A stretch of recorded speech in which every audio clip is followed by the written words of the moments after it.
Today's video is about living well and dying better. And we are living well. So how do we start to die better? The simple answer is planning. We plan so much of our lives. We plan our days, our weeks. We plan holidays, birthday parties, anniversaries. Special attention gets given to weddings. And then there's really special attention given to planning a birth.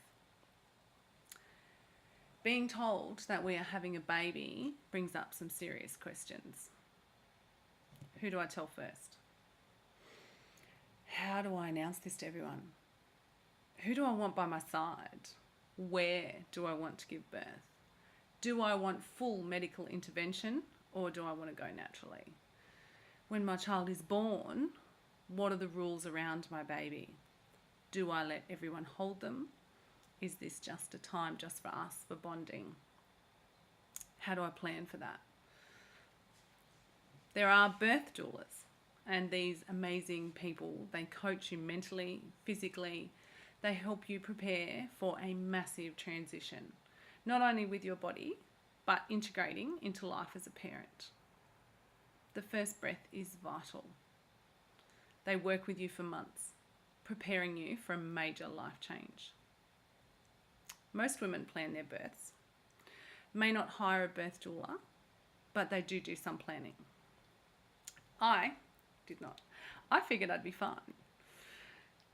I would just get this done. After all, women had been doing this for a while now. This should just come naturally, right? I went to a few classes and I was good to go. I did have a nice image in my head of a serene space at the hospital. I'd be meditating. I'd be taking whatever drugs I could get my hands on. This is not how it played out. There was screaming. I swore at a doctor. There was absolutely no drugs. There were delays. There was needles, scissors, and there were stuff-ups. The end result was the same. I had a baby. He was fat and hairy, and he was beautiful. Life after that was never the same. If we are given a life-limiting diagnosis, we also start to ask some questions. Who will I tell first? How do I announce this to everybody? Who do I want by my side? Where do I want to die? Do I want full medical intervention or do I want to look at alternatives? When I die, what are the rules around my body? Do I let everyone come to a big funeral and grieve for me? Is this just a time just for my loved ones? Do I want my loved ones to wash and prepare my body, helping them grieve and letting me go? Do I want a natural burial, a cremation? Do I want a full embalming with the big headstone?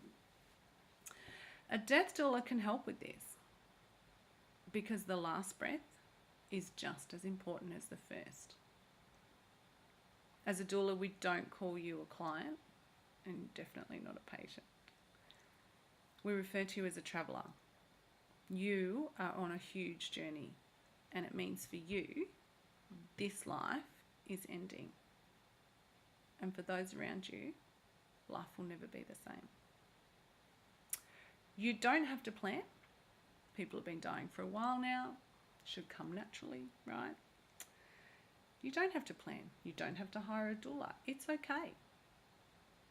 Be prepared. There might be some screaming. There will be lots of drugs. You might swear at a doctor. And the end result will be the same. You will die. And for those around you, life will never be the same. Having some planning, some open, frank discussions around this allow us to make informed decisions, and then we can talk to our family about what it is we want. If you leave it until someone, maybe you, is approaching imminent death, emotions and guilt set in and confusion sets in. I went through this. My grandmother was in her 80s. She was lying in bed after a heart attack. We were all gathered there. She was restful and peaceful, cast of thousands were set up in the waiting room. We'd all said goodbye. She was withered enough to give us a kiss, to tell us she loved us, hold hands. She acknowledged every visitor. And this was it. We were preparing for her death. She had her affairs in order. It's okay. It's okay, she's good to go. And then a doctor walked in. He said, I can save your grandmother. There's no surgeries. It's a course of treatment. It's injections. I can save her.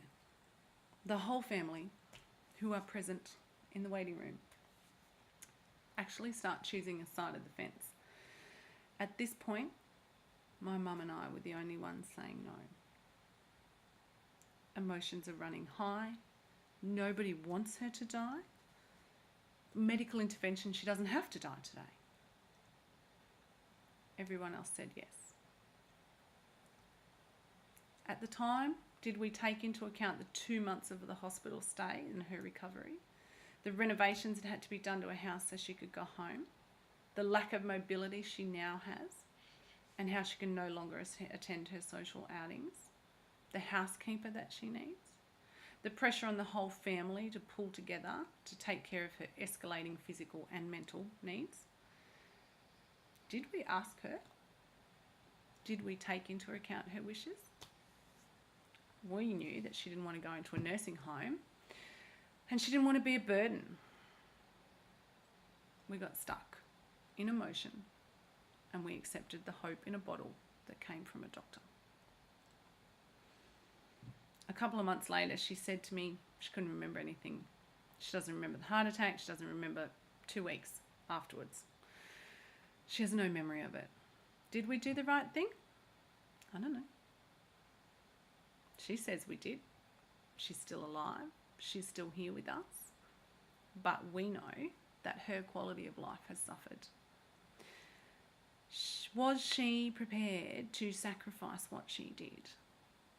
Does she now just feel obligated to continue because we were not prepared to let her die? How much is done out of love and not wanting to inflict grief on those around you?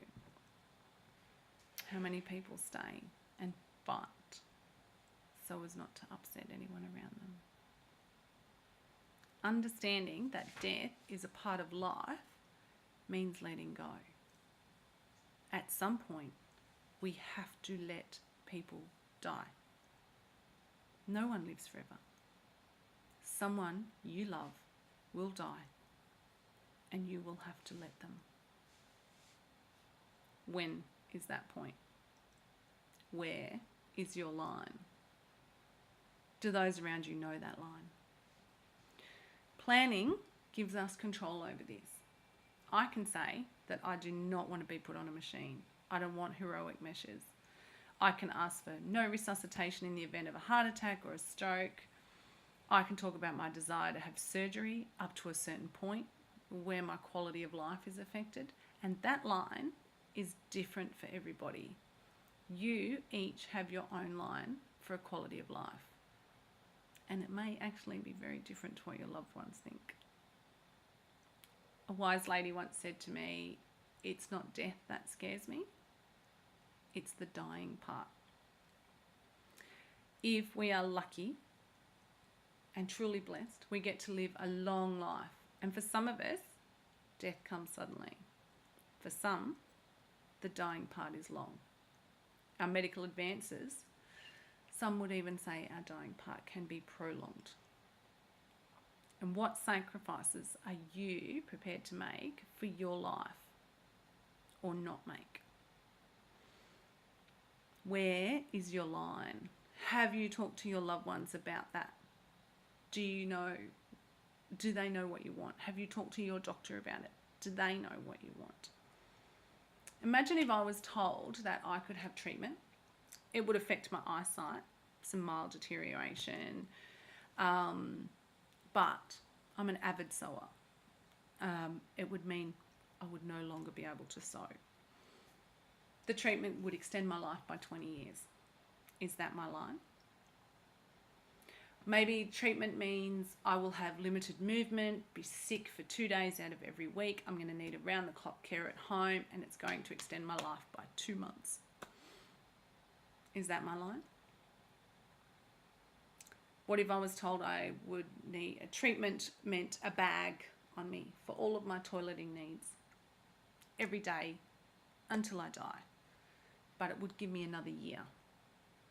Is that my line? The line of when you try and stop to cure an illness and you accept death is different for every traveller. I do not want to be an 80-year-old in a coma and still receiving chemo, or elderly and still being resuscitated after a heart attack, but it happens. When do we accept death, prepare for it, and face it? When do we have the conversation about it and we start making our last days comfortable? Well, don't leave it until you're in hospital. Talk about it now. Talk about it when it's peaceful, when you're calm, when the emotions are not running high. Find your line and convey those wishes to your family and to your doctor.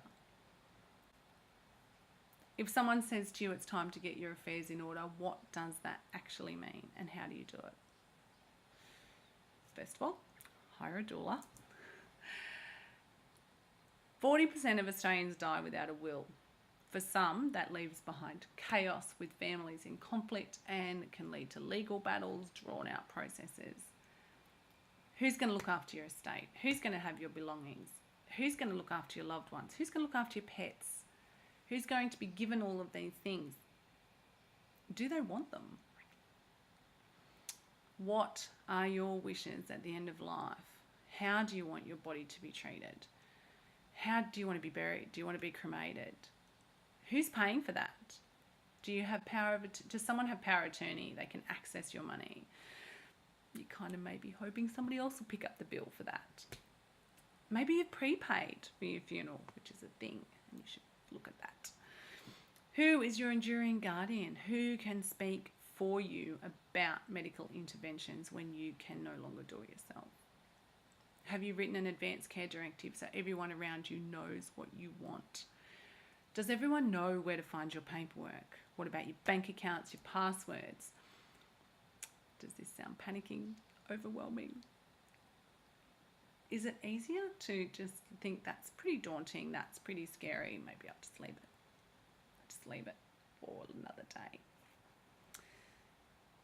I could sort all this out for you in about half a day. There is a lot to consider, but not everything applies to you. If you're young and single, no children, just got a car loan, that's pretty easy.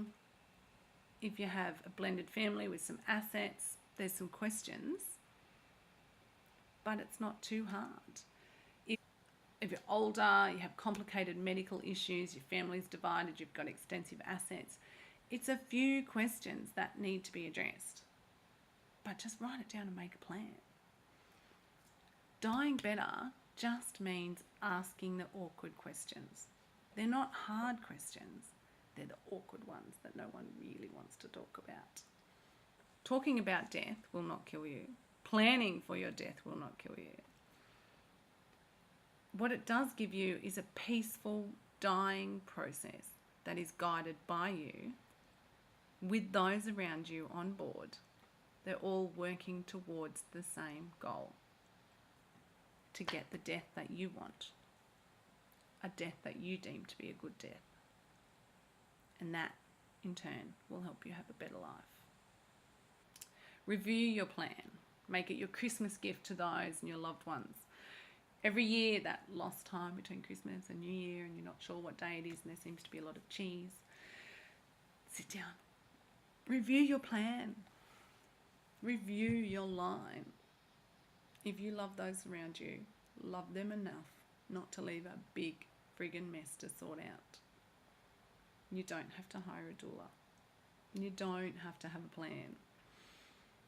But please, at the very least, have this discussion with your loved ones. Thank you.